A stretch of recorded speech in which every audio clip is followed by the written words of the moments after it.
Hello, আসসালামু আলাইকুম। কী অবস্থা সবার? আমি আপনাদের জন্য ঝটপট ফাঁকিবাজি রেসিপি নিয়ে আসছি। আমি আজকে চাপড়া বানাবো।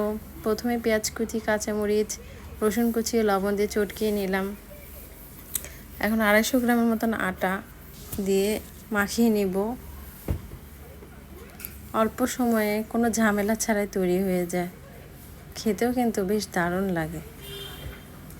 এখন আস্তে আস্তে পানি ঢেলে ডোটা তৈরি করে নিব। ব্যাটারটা অল্প অল্প করে পানি দিব। এভাবে আস্তে আস্তে মাখাতে হলে অল্প অল্প করে পানি দিয়ে পাতলা ব্যাটার তৈরি করে নিব। দেখেন একদম স্মুথি পাতলা এই তো হয়ে গিয়েছে।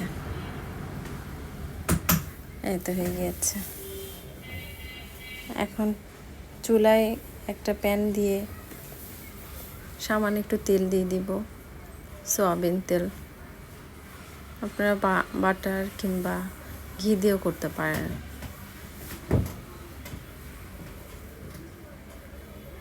এখন আস্তে আস্তে আমরা যে দোসা খাই না, দোসার মতন, দোসাটা আরও পাতলা হয়, বাট এটা ওরকম না। চাপড়া, আমরা আমাদের আঞ্চলিক ভাষায় এটাকে চাপড়া বলে।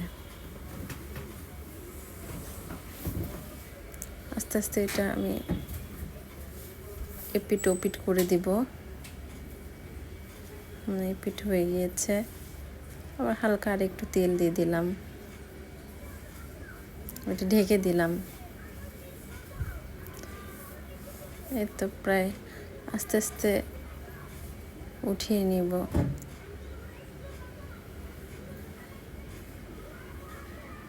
তো একটু অপেক্ষা করব। এতে প্রায় হয়ে গিয়েছে আমাদের।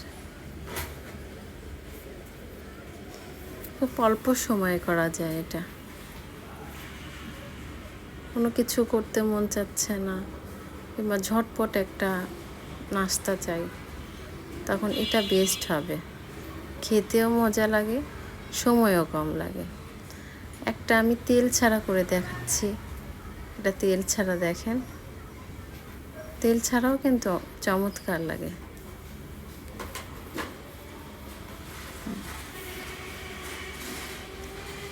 অনেকে চালের আটা দিয়ে করে, চালের আটাটাও কিন্তু অনেক মজা লাগে, ক্রিসপি হয়।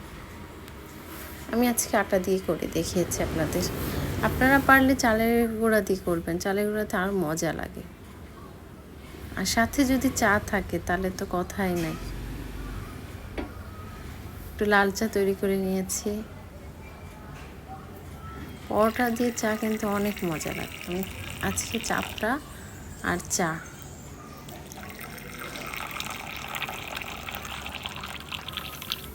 খেতে কিন্তু অসম্ভব ভালো লাগছে।